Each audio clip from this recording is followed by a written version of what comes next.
Ini.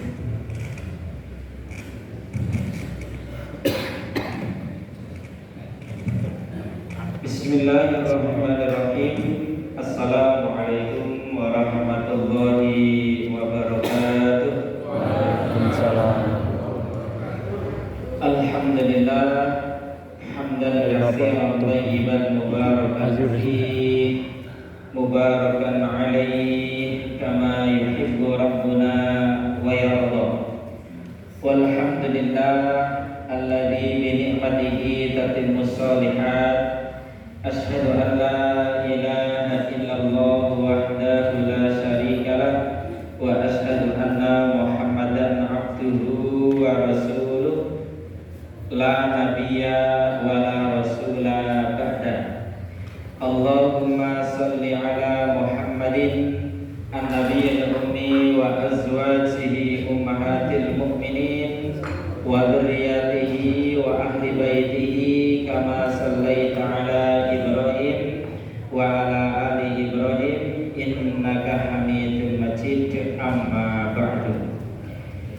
Ingkang muliakan segenap pimpinan cabang Muhammadiyah Mantuk, wabil khusus Al-Mukarram Bapak Kiai Haji Ja'far, yang kami muliakan segenap alim, para ulama, para kiai, ibu-ibu nyai, para ustadz dan ustadzah, yang kami muliakan segenap sesepuh, bini sepuh, aji sepuh, tokoh masyarakat, wabil khusus panjenenganipun Dr. Sofyan, dan juga sesepuh-sesepuh Indonesia kula dereng sepinten napa nggih akrab nggih, tanpa mengurangi hormat kami kepada beliau semuanya. Juga segenap pengasuh pembina pondok pesantren ingkang kula mulyakaken Bapak Ibu dan saudara-saudara sekalian, jamaah majelis taklim, kula hampir kesupen ini Al-Mukarram Bapak Kiai Haji Sujudna, ya, senior dan guru kita semuanya. Segala puji hanya milik Allah yang telah menghimpun kita di tempat yang mulia ini. Semoga di setiap langkah kaki kita yang kita gunakan untuk melangkah ke arah kebaikan, setiap tapaknya menggugurkan dosa-dosa kita, setiap tapaknya meninggikan derajat kita di hadapan Allah, dan setiap tapaknya menjadi pemuda jalan menuju surga. Semoga duduk-duduk kita di masjid ini seperti duduk-duduk kita di taman-taman surga, tempat Allah mencurah-curahkan rahmatnya kepada kita, menurunkan sakinah atau ketenangan kepada kita, dan tempat Allah memerintahkan para malaikatnya untuk menggepakkan sayap-sayap mereka di atas kepala-kepala kita.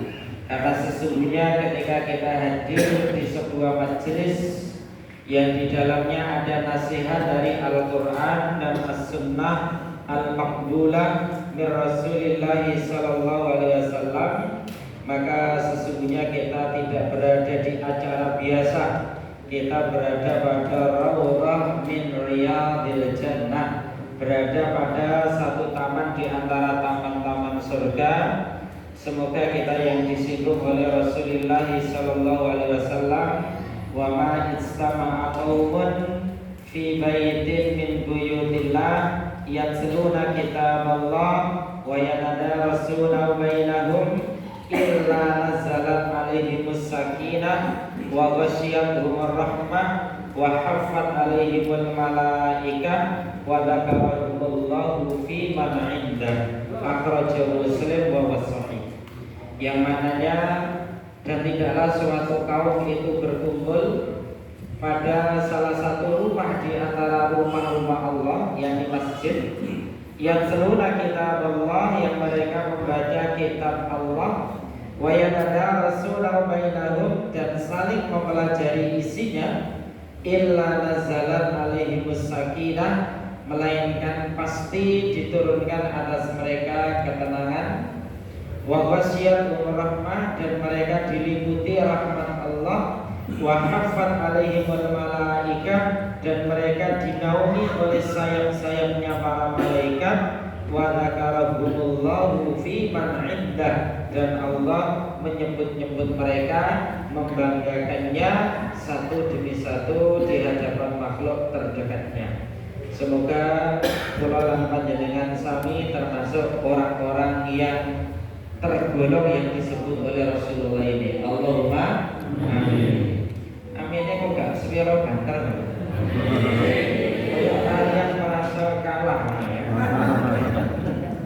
Jadi ketika kita tetap berada di dalam kebenaran ya, meskipun mungkin dianggap kalah, tapi kita tetap berada di dalam kebenaran, itu namanya istiqomah di atas kebenaran. Dan itu kita dalam konsep akidah masuk orang-orang yang menang, gitu ya. Bapak Ibu yang dirahmati Allah, saya diberi tema dengan tema yang berat banget ini ya, istiqomah ba'da Ramadan ya.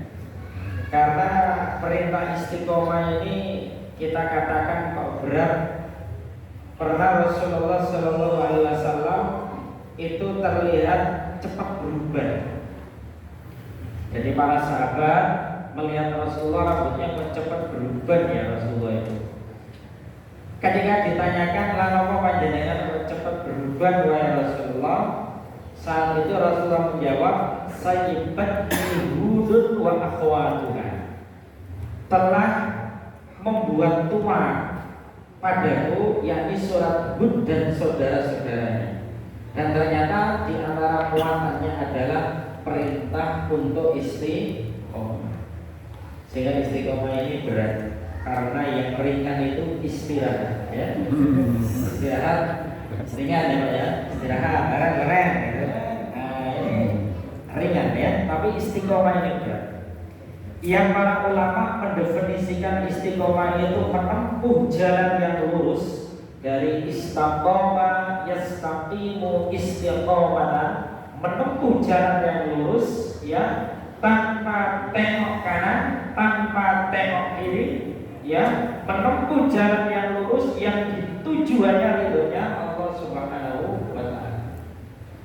Ya, ketika ada orang hakim yang istiqomah di atas kebenaran, tempuh jalan yang lurus, ya, dia akan menetapkan yang benar pada posisi benar, yang salah pada posisi salah. Ini namanya hakim istiqomah di dalam atau di atas kebenaran.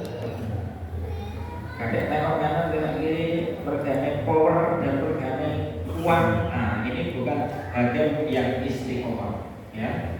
Tapi hakim sing munhanin tak, gitu. Hakim yang bilok-bilok. Nah, Bapak Ibu yang dirahmati Allah, di dalam Islam untuk istiqomah ini menjadi pesan yang sangat kuat dan selalu yang kita ingat, bahkan di setiap kita sholat. Di setiap kita sholat itu kita minta istiqomah kepada Allah. Setiap kita sholat, baik sholat wajib maupun sholat sunnah, kita kan selalu membaca surat Al-Fatihah. Kita membaca surat Al-Fatihah.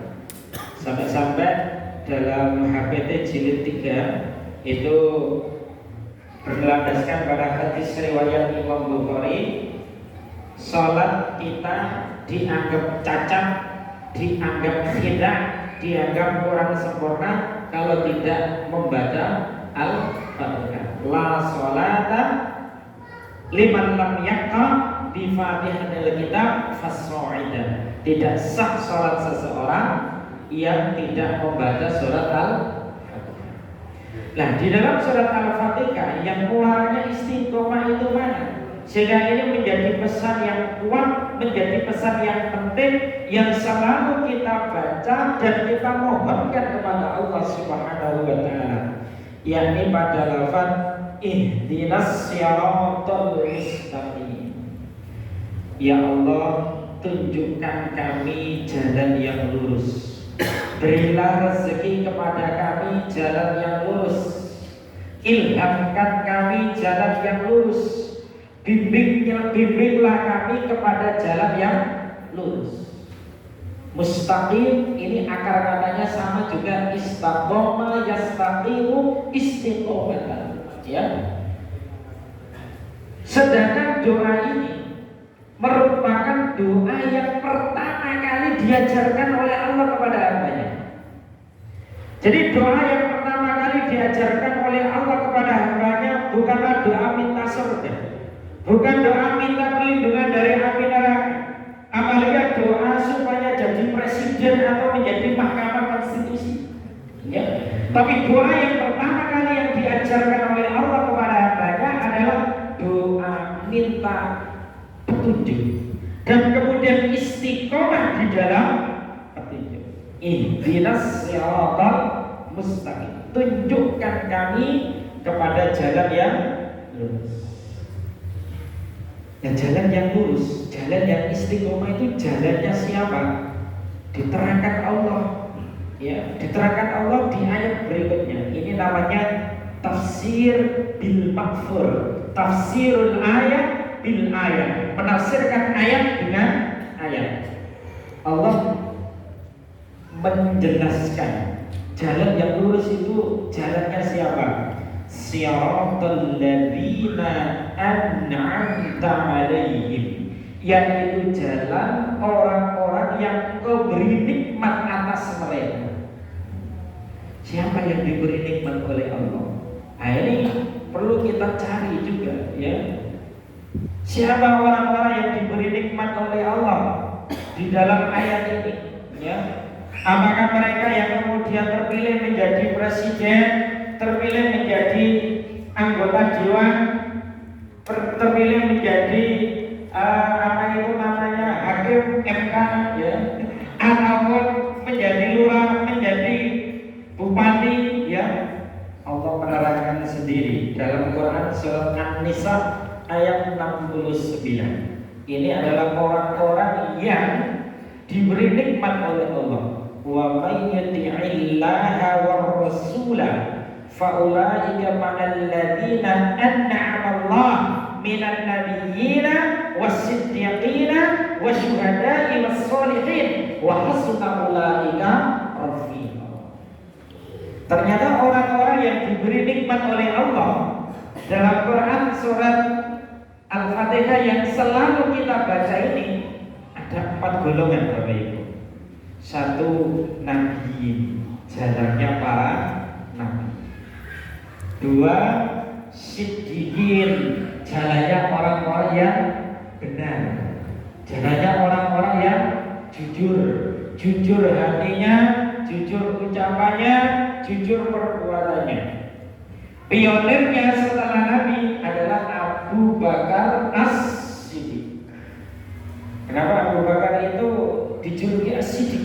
Ya, karena Abu Bakar itu manusia yang membenarkan seluruh yang disampaikan oleh Rasulullah SAW. Meskipun akalnya itu belum bisa menangkap hakikat kebenaran itu, akan tetapi hati yang berisi iman itu menerima. Ini sehingga Abu Bakar itu dijuluki Abu Bakar As-Siddiq. Itu istimewa banget. Dan seperti itu pula mestinya iman kita. Kita kalau baca Quran, khususnya tentang hukum Allah, ya, mungkin akal kita belum sampai untuk mencapai hakikat kebenaran itu. Kenapa yang mencuri dipotong tangannya? Kenapa yang zina sudah pernah menikah kok dirajam? Yang belum pernah menikah dicambuk 100 kali dan diasingkan selama 1 tahun. Itu kan selintas seperti selintas loh, ya, seperti kejam, tidak sesuai dengan kemodernan, ya. Tapi ternyata hari ini kita saksikan betapa hukum itulah yang sangat sesuai dengan fitrah manusia. Contoh korupsi di Indonesia ini gak karo-karuan. Lapo sih beras muda, minyak muda, pertalite kami dihapus. Ini salah satu sebab utamanya korupsi. Apa nggak pernah ya Pak? Ini fakta ya. Kesehatan juga mahal. Ini salah satu sebab utamanya korupsi. Cuma orang-orang korupsi itu, apalagi nilainya miliaran triliunan. Ketika ketangkap itu kan buyang itu iso belas, iso dada barang. Coba hukumannya dipotong tangannya, yes, gitu ya, gak iso dada. Dipotong tangannya, isin ya. Ini menunjukkan bahwasanya Masya Allah, hukum Islam ini hukum yang sesuai dengan fitrah manusia. Kenapa mesti kok dirajam yang zina itu, yang sudah pernah menikah kok zina dirajam, ya? Di mana tubuh itu ditanam ke dalam tanah, kemudian kepalanya dilempari batu sampai mati. Itu pun batu untuk melempari orang yang dirajam itu tidak boleh besarnya harus sak kepelan tangan, ya. Tidak boleh sak meja langsung dibreno dasi, tidak boleh. Itu pun harus disaksikan oleh kaum muslimin, sebagian kaum muslimin. Jawabannya agar dia merasakan siksa zina dari ujung rambut sampai ujung kaki, sebagaimana ia menikmati zina, ya, dari ujung rambut sampai ujung kaki, ya. Karena orang itu kalau melakukan satu perzinahan kok tidak tobat, ya, demi Allah dia tidak akan bisa merasakan lezatnya jima dengan istrinya sampai dia bertobat kepada Allah Subhanahu wa taala. Karena Allah tidak menempatkan satu kenikmatan yang halal itu campur dengan kenikmatan yang haram. Tidak bisa. Orang itu kalau menikmati minum-minuman keras, mendem, ya, demi Allah dia tidak akan bisa merasakan nikmatnya sop buah, jus apokat ataupun jus jambu merah, sampai dia itu bertobat kepada Allah dari minum-minuman keras itu. Allah itu tidak menempatkan dan meletakkan kenikmatan yang haram dan halal itu jadi satu. Seperti itu. Dan kembali ke poin tadi, biar kita fokus tentang masalah istiqomah, Bapak Ibu.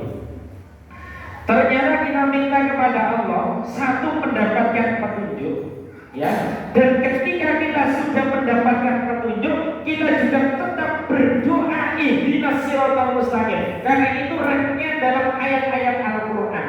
Kenapa demikian? Kita sudah dapat petunjuk, kok kita tetap minta kepada Allah petunjuk? Di antara hikmahnya adalah agar petunjuk itu tetap melekat pada diri kita sampai kita itu menutup mata, sampai kita mati dalam kondisi husnul khatimah. Dan itu juga makna istiqomah, ya, itu juga makna istiqomah.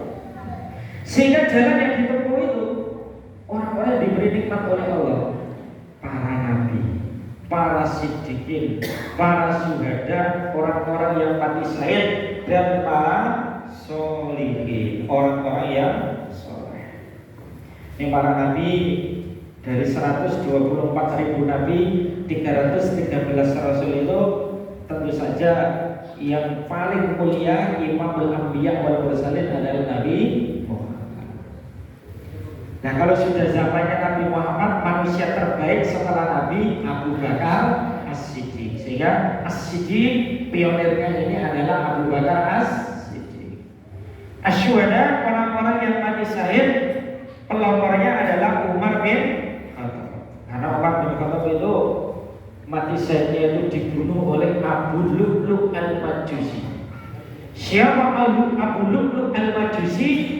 Ini adalah orang Persia yang menyimpan dendam kesumat musnah kepada Umar bin Khattab, karena pada zamannya Umar bin Khattab lah yang kemudian Persia, hari ini adalah Iran, itu tumbang, hancur dan berganti dengan khilafah Islamiyah. Pionirnya orang mati syahid dalam ayat ini adalah Umar bin Khattab. Kemudian yang keempat adalah as-sholihin. As-sholihin itu semua sahabat Ya, semua sahabat itu pelopornya orang-orang soleh. Nah, ini juga mindset kita harus kita rubah ini Bapak Ibu. Kita jangan menganggap sahabat itu seperti kita. Keliru. Ya. Jadi prejengannya sahabat koyo dewe-dewe ini boten Bapak Ibu. Ya. Benteng. Sahabat itu adalah manusia-manusia pilihan Allah yang dipilih oleh Allah untuk membersamai Rasulullah SAW di dalam dakwah al-Islamiyah. Itu manusia pilihan Allah. Mu'tamus sahaba, mayoritas para sahabat hafal Quran 30 juz. Rata-rata sahabat. Dibentang kali kula lan panjenengan sana. Kita itu hafal Quran paling juz 30 ya. Itu pun kadang gak kabeh. Sedang ada sholat sendiri waktu yang ina kulhu akad wal asri. Ini orang imam sih kalau dawa didik itu terus berawatan waktu kan luar biasa kita. Ya. Sayyidina Utsman bin Affan itu kalau di bulan Ramadan itu Bapak Ibu, setiap 3 malam itu khatam baca Al-Quran dalam sholat tarawih. Setiap 3 malam. Satu malam 10 juz, satu malam 10 juz, satu malam 10 juz. Itu dalam sholat, belum di luar sholat. Ngono podo karo dhewe. Kalau kan dulu ketep karo ngomong sing gak sampai ora paham sira rabalnya. Dianggap kemudian sahabat itu kayak dhewe-dhewe ini. Boten. Terus keluancang mengatakan Utsman bin Affan nepotisme membangun politik dinasti. Gombal mukiyo, jangan seperti itu. Kan ngerti sejarahnya Utsman bin Affan. Keliru kalau bin Affan dikatakan sebagai membangun politik dinasti. Kok itu jadi sopo? Ya, keliru itu. Ya. Kalau memang yang kemudian jadi gubernur di zaman Utsman bin Affan mungkin di antara kerabatnya itu bukan karena semata-mata faktor kerabat, bukan karena memang mampu paling mampu bulik misalnya, bukan, tapi karena orang yang paling tepat ketika itu, yang mempunyai keahlian ketika itu hanya dia, begitu. Dan kali pemimpin sing masang-sul ini. Yo aduh, baina sama wa sumur jeruk ya. Perbandingannya itu antara langit dengan sumur yang sangat beragam. Ini gak terasa nih Pak, soalnya ini menyangkut hajat orang banyak boleh ya. So ngomong ngerasani kira-kira firman gak diceritakan oleh Allah Subhanahu wa Ta'ala. Nah, mantap ya. Jadi as-sholihin ini adalah pionirnya seluruh para sahabat. Sehingga kalau kita berdoa kepada Allah dan kita minta keistiqomahan dalam jalan kebenaran, ini adalah meniti jejak jalannya Nabi, jalannya Siddiqin, jalannya Syuhada, jalannya Sholihin. Kemudian bahkan dikuatkan ghairil maghdubi alaihim waladdallin, dan bukan jalannya orang-orang yang dimurkai, dan bukan jalannya orang-orang yang sesat. Siapa sih maghdub itu? Maghdub itu adalah al-Yahud, orang-orang yang Yahudi. Siapa ad-dhalin itu? Ad-dhalin adalah an-Nasara, orang-orang Nasrani. Bukan jalannya Yahudi, bukan jalannya Nasrani. Habis itu imam dan makmum disunahkan maca amin. Bukan begitu. Jadi tidak ada perubahan ini, meskipun koalisi perubahan sudah terpisah, tidak ada efeknya dengan amin kita di dalam sholat. Tidak ada kaitannya juga ya Pak. Dan ini lah apa di antara keutamaan istiqomah sampai kemudian doa yang pertama kali diajarkan oleh Allah kepada hambanya itu adalah doa istiqomah atas kebenaran iman dan Islam. Satu keutamaan istiqomah yang paling puncak adalah orang yang istiqomah itu yang berpeluang besar diwafatkan oleh Allah dalam kondisi husnul khatimah. Itu adalah orang-orang yang istiqomah. Dalilnya mana? Dalilnya Quran surah Fussilat ayat 30. Ditulis di internet ya. Ditulis ini salah calon ulama ini ya. Fussilat ayat 30 ya. Allah Subhanahu wa taala berfirman, Innal ladzina qalu rabbuna Allah tsumma istaqamu tatanazzalu 'alaihimul malaikatu alla takhafu wa la tahzanu wa abshiru bil jannati allati kuntum tu'adun. Innal ladzina qalu, sesungguhnya orang-orang yang menyatakan Rabbuna Allah, Rabb kami adalah Allah. Tsumma istaqamu, kemudian mereka istiqomah. Tanazzalu 'alaihimul malaikatu alla takhafu wa la tahzanu. Niscaya akan turun kepada mereka malaikat-malaikat Allah, yang malaikat-malaikat Allah itu mengatakan kepada mereka alla takhafu wa la tahzanu. Kalian tidak usah takut, kalian tidak usah sedih. Awakmu itu ojo wedi, awakmu itu ojo susah. Ini kabar gembira dari malaikat. Wa abshiru fil jannati allati kuntum tu'adun. Dan malaikat-malaikat itu memberi kabar gembira kepada mereka dengan surga yang dijanjikan oleh Allah untuk mereka. Bapak Ibu yang dirahmati Allah, sebelum ini kita urai di bab tentang istiqomah ini ya, yang kemudian faedahnya berpeluang besar mati dalam kondisi husnul khotimah. Yang kalau kita buka dalam tafsir Al-Qur'an Al-Azim miliknya Imam Al-Hafidz Ibnu Katsir. Santri, kamu kenal sama Imam Ibnu Katsir? Kenal bukan? Imam Ibnu Katsir. Kenal Mas? Bu, jenengan ditepang kalau boleh Imam Ibnu Katsir bertepang Bu. Dari Bu, Masya Allah Bu, jenengan tepang paling terpesona langsung jenengan. Gak wanteng Imam Ibnu Katsir itu. Gak wanteng ada Pak Winter ya. Di antara kitab yang sangat monumental beliau adalah tafsir Al-Qur'anil Azim yang menjadi rujukan utama diantaranya adalah kitab-kitab tafsir ini. Tafsirnya Ibnu Katsir terkenal dengan tafsir Ibnu Katsir. Ya, Imam Al-Hafidz Ibnu Katsir itu pernah menyatakan, menafsirkan ayat ini, di antara kebiasaan Allah adalah Allah itu mewafatkan hambanya berdasarkan apa yang menjadi kebiasaan hamba. Nah, sehingga ini kita perlu urai. Siapa sih sesungguhnya qalu rabbunallah tsumma istaqamu? Orang-orang yang menyatakan Rabb kami adalah Allah kemudian istiqomah. Satu tafsirannya adalah orang-orang yang memurnikan tauhid. Orang-orang yang memurnikan tauhid, ia teguh di dalam tauhidullah, baik tauhid rububiyah, uluhiyah maupun asma wa sifat. Kemudian membersihkan tauhidnya dari berbagai macam syirik, baik syirik besar maupun syirik kecil. Syirik besar jumlahnya ada 4. 1 syirik dalam hal doa, 2 syirik dalam hal niat, 3 syirik dalam hal taat, 4 syirik dalam hal cinta.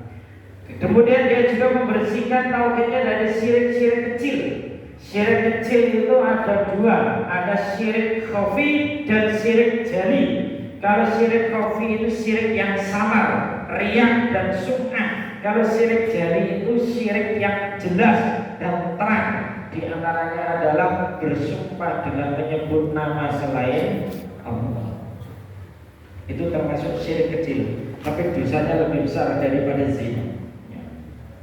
Demi langit dan bumi aku mencintaimu, syirik. Dan beda, tapi tidak semua orang yang begini. demi nenek moyangku tak mati ini pun, wah itu juga syirik yang benar-benar. Termasuk juga selamat ono awakmu, gak ono awakmu bongko aku, syirik. Itu ucapan-ucapan syirik jari, ya syirik jari, ya karena meniadakan masyiatullah wa qudratuh. Nah orang yang qalu rabbuna Allah tsumma istaqamu itu orang-orang yang memurnikan tauhid. Dua, yakni orang-orang yang senantiasa mengikhlaskan ibadah mereka hanya karena Allah. Jadi ibadahnya hanya kepada Allah dan hanya karena Allah, tidak karena kepentingan-kepentingan dunia. Di antara yang sering terpeleset itu ketika ibadah niatnya untuk dunia. Contoh orang perguruan silat, ya perguruan silat. Bu tapak suci, bu selain tapak suci, ini kan contoh ya. Orang gurune tapi keliru gawe nasihat murid ini. Le ning awakmu iku pengen sakti mondro-mondro. Ibaratnya otot kawat balung besi, motone keran ketek tape, ya. Ditembak laka-laka, dibedil mencicil, wis pokoknya sakti betul. Bisa kemudian berjalan di atas banyu bara, ya, tanpa perahu, ya. Gampang. Siji awakmu sholat wajib 5 waktu selalu berjamaah. 2 selalu sholat tahajud. 3 selalu poso sunnah minimal Senin Kamis. Ya. Apio karo wong tuamu, hormat karo gurumu, apio karo kancamu, apio karo tanggamu. Nasihat iki saya napa mboten? Saya sholat wajib 5 waktu dengan berjamaah, ya. Kemudian sholat tahajud, kemudian puasa Senin Kamis, bagus sih, bagus sekali. Cuma yang salah itu nek kon pengen sakti, berarti niate kuwabeku ben oleh kesaktian. Ini niat yang salah. Ini masuk syirik. Bahkan syirik besar, bukan syirik kecil. Ini namanya jenis asyirku fin niyah, syirik dalam hal niat. Dia melakukan ibadah hanya untuk mendapatkan dunia, bukan ridhonya Allah Subhanahu wa ta'ala. Karena Allah itu maha cemburu. Tidak mau Allah itu ridhonya disejajarkan dengan kepentingan dunia. Pengen dagangan polaris, rajin sholat duha. Kalau sholat duha untuk yang 2 rakaat pertama menghadaplah ke arah kiblat. 2 rakaat berikutnya menghadaplah ke timur. 2 rakaat berikutnya ke utara. 2 rakaat berikutnya menghadap ke selatan.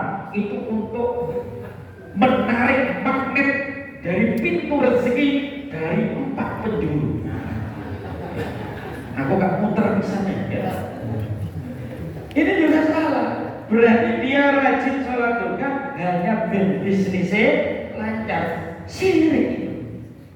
Itu namanya asyirku fin niyah. Baik. Sholat duha itu kita itu asalnya untuk sedekah.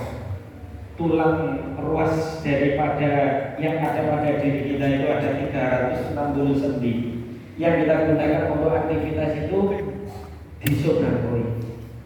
Bukan kok kemudian rezeki ini lancar atau bisnisnya lancar. Niatnya karena itu syirik.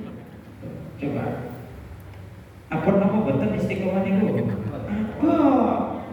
Panjangnya sing enteng apalagi meluruskan niat hanya karena Allah. Masya Allah. Itu harus terus dijaga karena setan itu terus menggoda. Ya ini.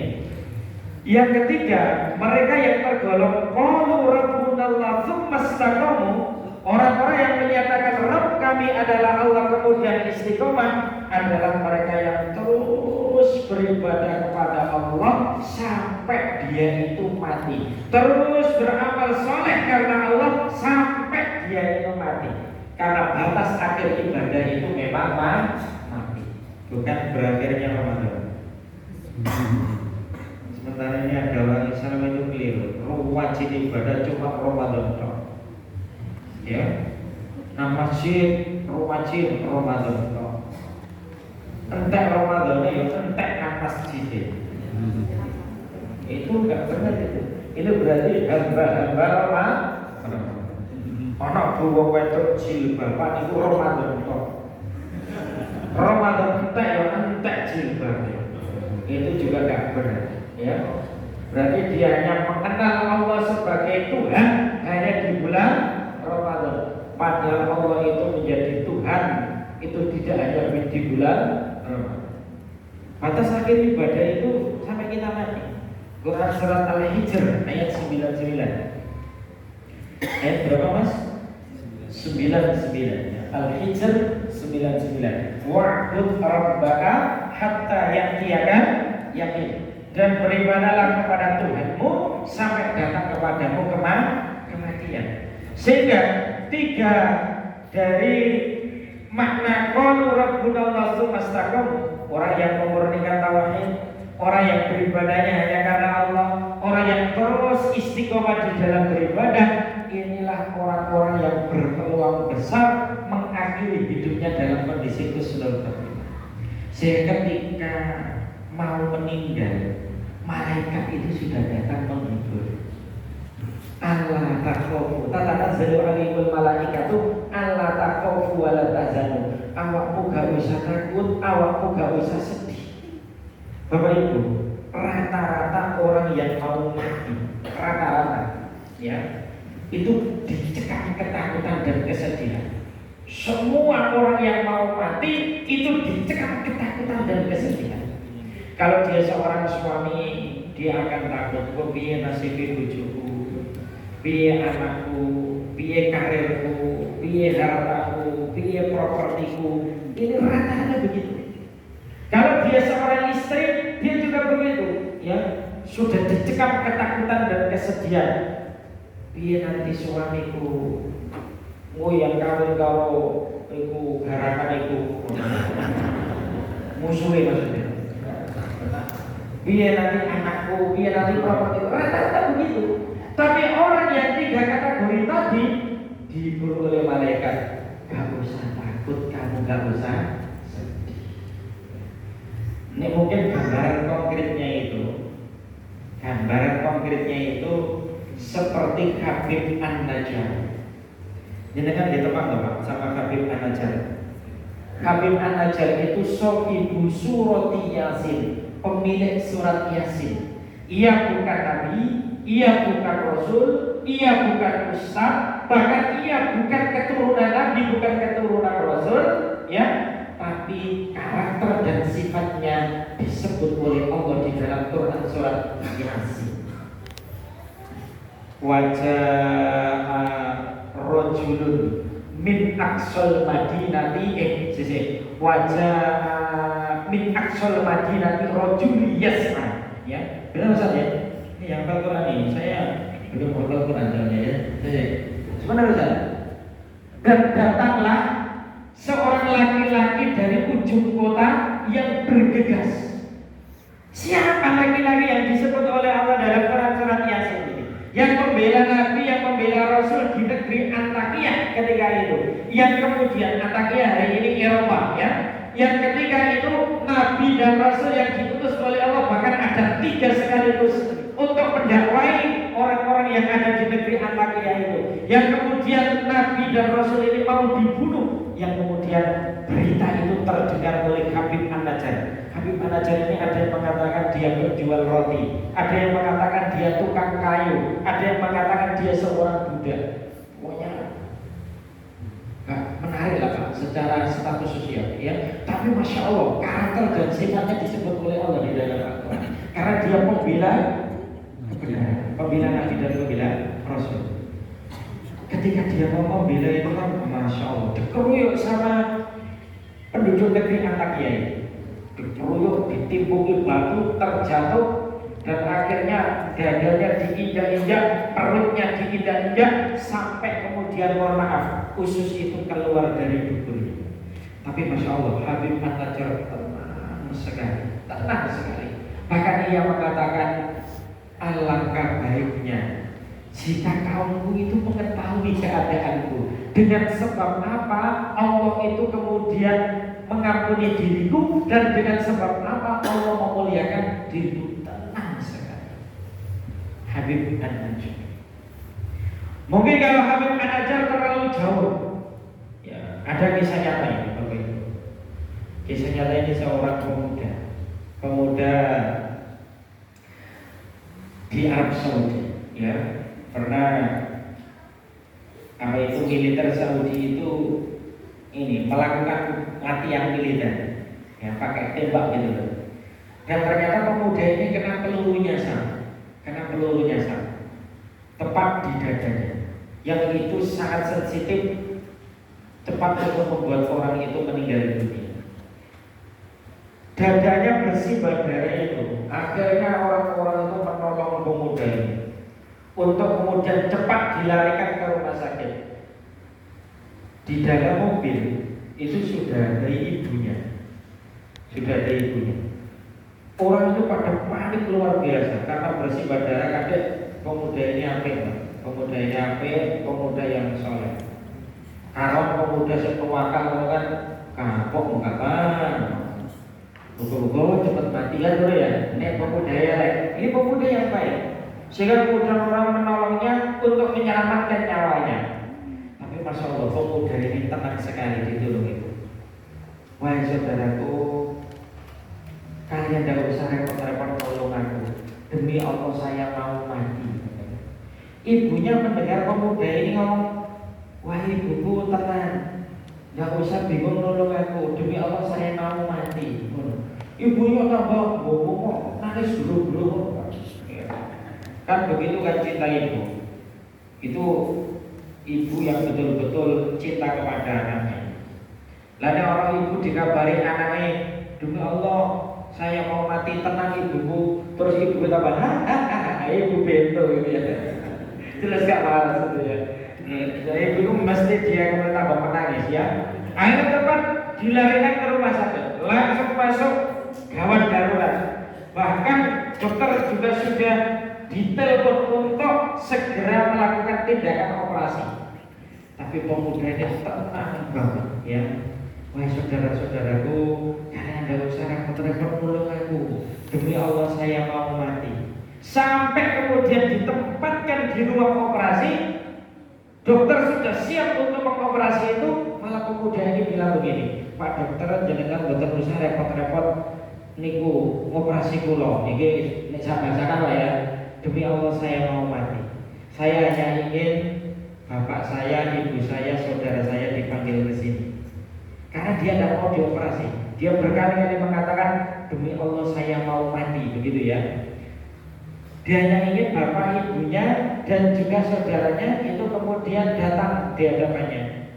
Setelah kumpul semuanya, ya, dengan sangat jelasnya pemuda ini mengatakan asyhadu an la ilaha illallah wa asyhadu anna muhammadar rasulullah. Sebuah kematian di antara kita.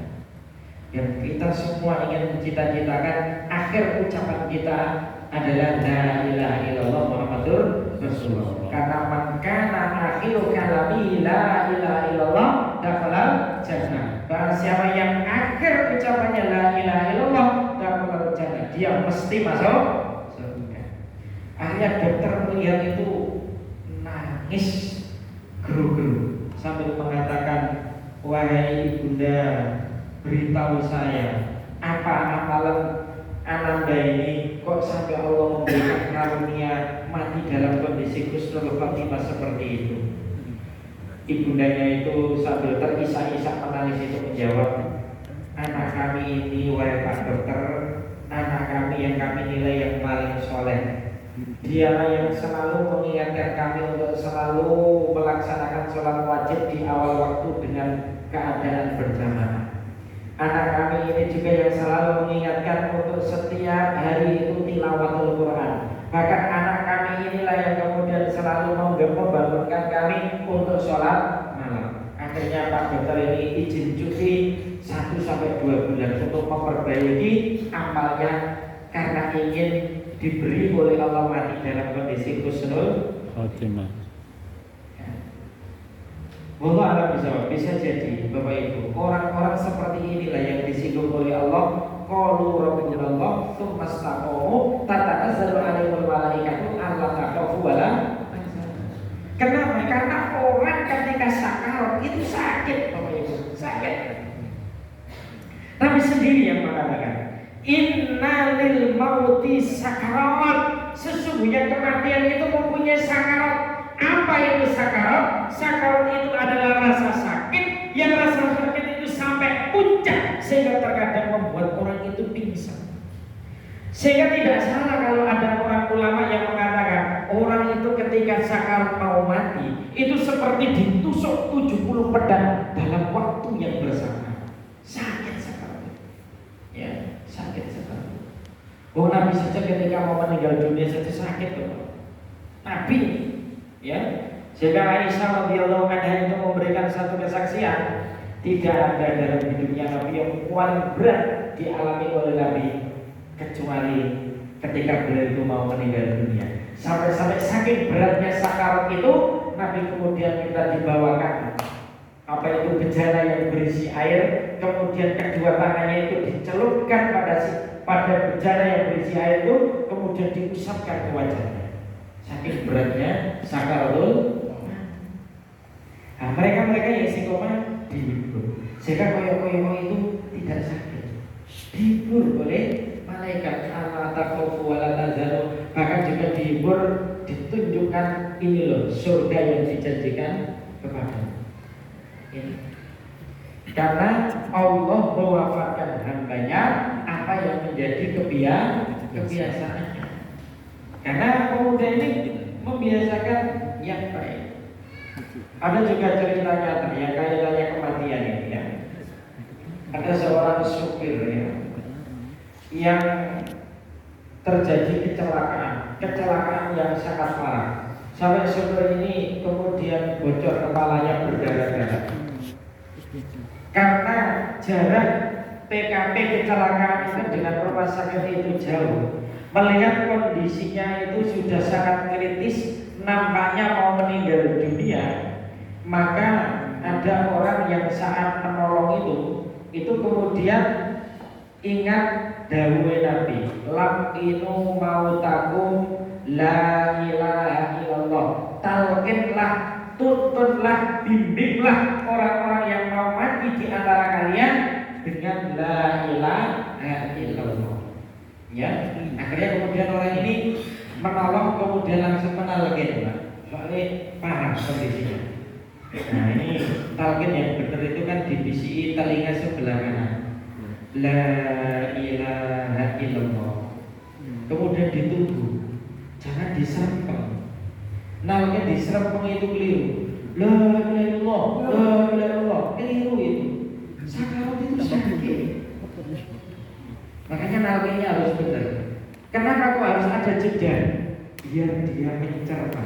Karena sakarat itu sakit. Bisik kita lihat sebelah kanan, la ilaha illallah. Kemudian ditunggu. Itu cara nalkin yang benar. Tidak diserempeng. Ya. Pun juga tidak perlu dirubah dengan Allah. Ya. Yang lebih pas itu la ilaha illallah.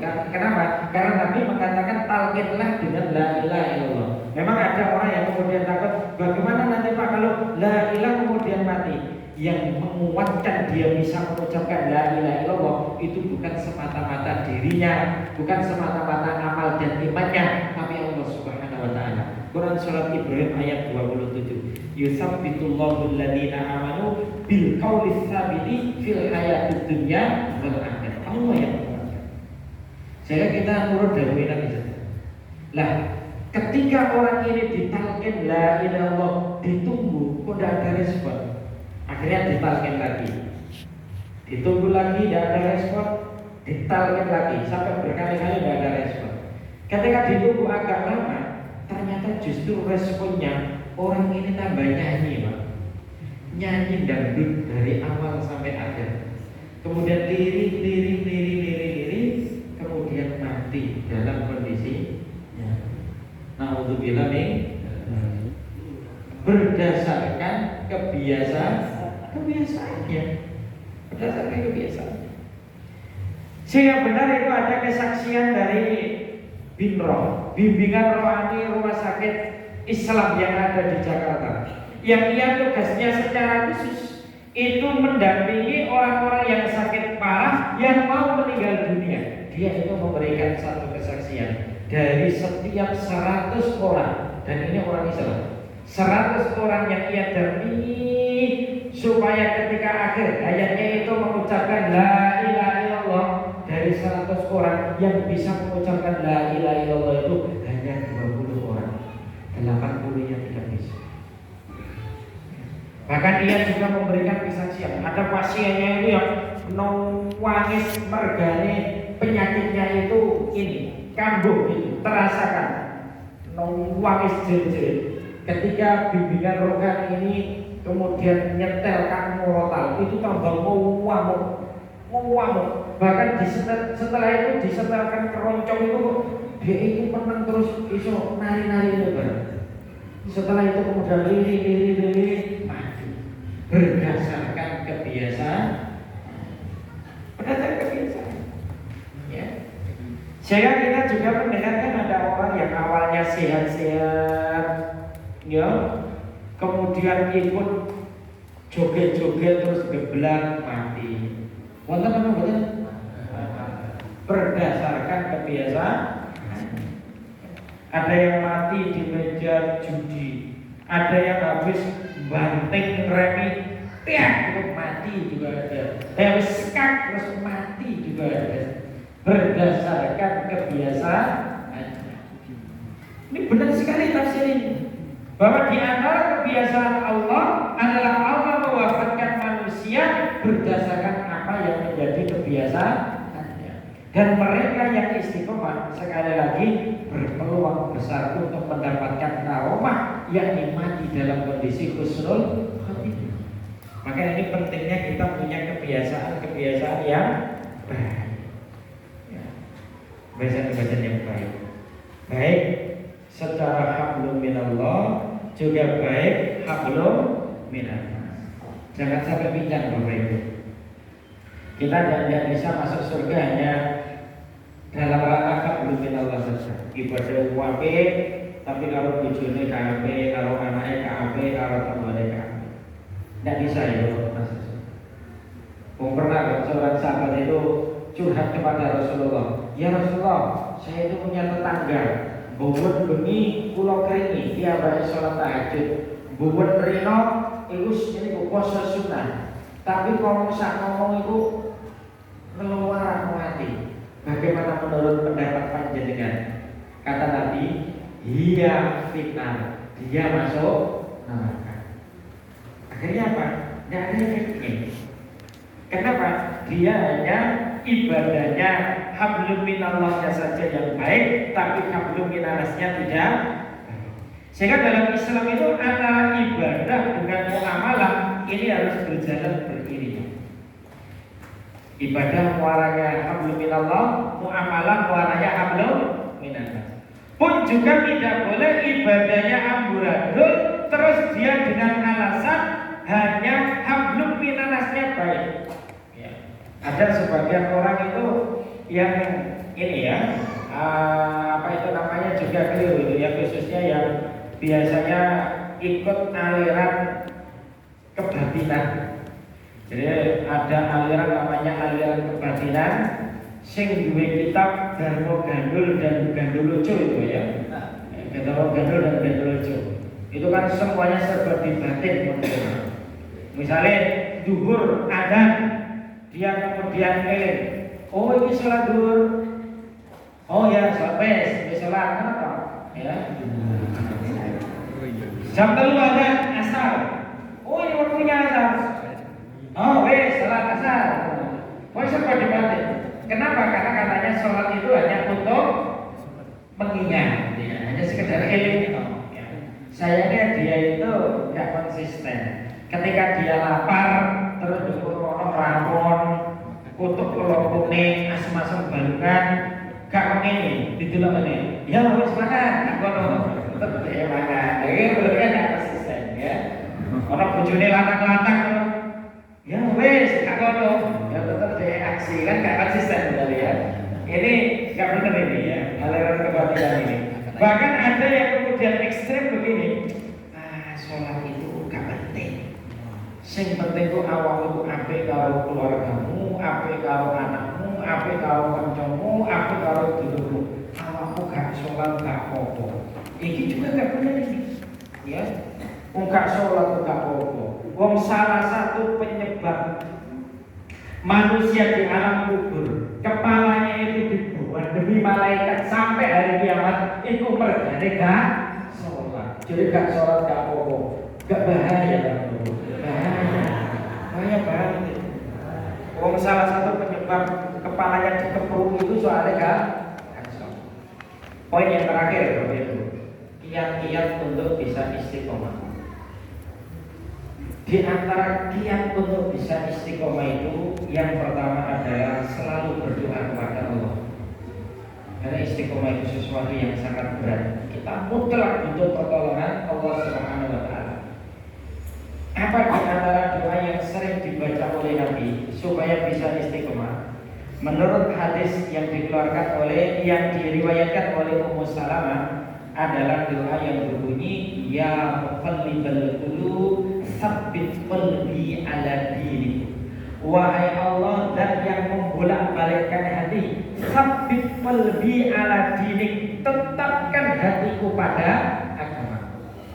Pernah kemudian Ummu Salamah ini bertanya kepada Rasulullah, ya, mali aksari Allah ya muqallibal qulub tsabbit qalbi ala dinik wa ta'atik, ya, atau ya muqallibal qulub tsabbit qalbi ala dinik. Wahai Rasulullah, lama panjenengan itu sering membaca doa ya muqallibal qulub tsabbit qalbi ala dinik. Kemudian Rasulullah menjawab, ya, wahai Ummu Salamah, tidaklah hati dari manusia itu kecuali berada di antara jari jemarinya Allah. Faman sya'a aqama wa man sya'a azzaru. Kalau Allah berkehendak, Allah akan tetap memberikan petunjuk, tetap istiqomah dalam kebenaran. Kalau Allah berkehendak dan akhirnya Allah menyesatkannya berdasarkan ilmu dan hikmah. Ada juga doa yang mestinya kita selalu baca di setiap habis sholat wajib, di setiap habis sholat wajib. Yang doa ini jadi rangkaian doa zikir yang juga ditulis oleh Tarjih Muhammadiyah. Yang doa ini saat Rasulullah mengajarkan kepada sahabatnya, yakni Mu'adz bin Jabal, itu sambil menggenggam tangannya seraya mengatakan, ya Mu'adz, wallahi inni la uhibbuka, wahai Mu'adz, demi Allah aku mencintaimu. Kemudian Mu'adz menjawabnya dengan jawaban yang sama, bahkan dengan tambahan bapak ibuku yang menjadi tebusannya, wahai Rasulullah, demi Allah aku juga mencintaimu. Kemudian Rasulullah mengatakan, la tada'anna an kulli dubris sholatil maktubah an taqula Allahumma a'inni ala dzikrika wa syukrika wa husni ibadatik. Wahai Mu'adz, ojo pisan-pisan awakmu ninggalno donga di setiap habis sholat wajib, Allahumma a'inni ala dzikrika wa syukrika wa husni ibadatik. Ya Allah, tolonglah aku agar aku selalu ingat kepadamu, agar aku selalu bersyukur kepadamu, agar aku selalu memperbagusi ibadahku kepadamu. Ini juga doa istiqomah. Ini wajib dihafal ya anak-anak ya. Wajib dihafal. Allahumma a'inni ala dzikrika wa syukrika wa husni ibadatik. Mari sholat subuh baca itu, zuhur baca itu, asar baca itu, maghrib baca itu, isya habis isya baca itu. Ini doa yang tidak boleh dilupakan di setiap habis sholat wajib. Ini doa istiqomah, ya. Kemudian yang kedua di antara kiat istiqomah adalah kita senantiasa berkumpul dengan orang-orang yang baik. Seperti ini program Bapak Pimpinan Cabang ini Presiden ya kumpul dengan orang-orang yang baik di tempat yang baik, melaksanakan aktivitas yang baik. Karena di situ nanti kita itu akhirnya iman kita itu seperti tercas gitu ya, tercas ya, kayak dicas gitu loh. Iman kita kan kita gunakan terus ya. Kadang iso baterai ini lobet barang dulu ya, perlu dicas. Diantaranya kumpul dengan orang-orang yang soleh ya. Kumpul dengan orang-orang yang soleh ini juga kiat yang sangat istimewa untuk istiqomah. Kemudian yang ketiga ya, selalu menanamkan azam atau semangat ya di dalam melakukan amal ya. Semangat yang kuat untuk melaksanakan amal ibadah. Yang keempat adalah menjaga keikhlasan. Ikhlas ini energi yang sangat kuat untuk bisa istiqomah dalam bingkai iman dan Islam, juga dalam bingkai beribadah kepada Allah Subhanahu wa Ta'ala. Orang itu kalau tidak ikhlas itu biasanya dibully, itu keluh-keluh ya. Apalagi di persyarikatan, kerja di persyarikatan kan betul-betul saya gaji wajib ya. Kalau saya gaji ya, kita kerja di persyarikatan nggak ikhlas itu biasanya muamuan dia, mutungan dia biasanya. Ini nggak ikhlas ya. Makanya harus ikhlas ya. Soalnya nggak ada yang gaji kita itu kecuali Allah Subhanahu wa Ta'ala. Jika kita pegawai Allah Subhanahu wa Ta'ala ya. Nah biasanya itu ya kemudian orang itu kemudian ketika nggak ikhlas itu kan, ketika ada sing moyoi, ada yang bully, ada yang ngendon-ngendoni, itu kan kemudian terus leren. Nah, kalau si kuat kan, gak benar biasa, ya. Ini aku ini aku malah di koyok ini kadang-kadang persyarikatan mereka paten berubah seperti itu ya.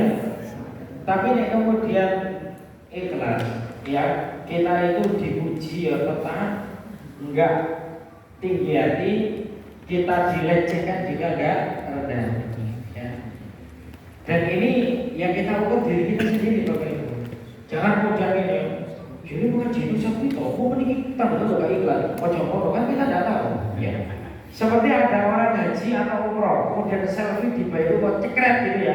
Kita tidak boleh loh Pak, langsung gak ikhlas ini, mau kok selfie. Jadi kan tahu kan, jadi kan orang itu ikhlas atau tidak. Jangan-jangan dia ketika selfie itu aslinya dia itu kemudian postingkan ke dulu sing suge tapi gak mau haji atau umroh. Ben karepe ngono cek melaksanakan haji atau umroh, tapi berhubung media sosial kan kemudian lihat postingan yang awalnya hanya ditujukan kepada kerabatnya itu murah-murah nanti. Maka kita tidak boleh menghubungi orang yang ikhlas itu jangan bisa ya. Ya ini tidak bisa seperti itu ya. Kan bisa jadi itu juga bagian dari cara untuk dakwah, untuk memotivasi orang lain untuk melakukan hal yang sama kan begitu. Baik Bapak Ibu, saya tidak bijaksana kalau terlalu larut malam ya. Karena semakin larut malam itu semakin turun kecerdasan ya. Sehingga mungkin saya cukupkan sekian saja kajian kita. Ini kan kita jam apa mau benar biasanya? Betul ya. Baik, mudah-mudahan kita diberi oleh Allah hati-hati yang istiqomah dalam iman dan Islam, dan semoga kita diberi keistiqomahan di dalam menjaga keikhlasan kita di dalam beribadah dan beramal, juga diberi keistiqomahan untuk menempuh jalan yang lurus sesuai dengan petunjuk Allah dan Rasulnya. Kemudian yang kita capai, yang kita harapkan adalah ridhonya Allah, sehingga kita digolongkan hamba-hambanya yang sholihin dan sholihat, yang telah mendapatkan ampunan Allah, rahmatnya Allah, dan juga surganya Allah. Allahumma amin. Subhanaka Allahumma bihamdika asyhadu an la ilaha illa anta astaghfiruka wa atubu ilaik. Wassalamualaikum warahmatullahi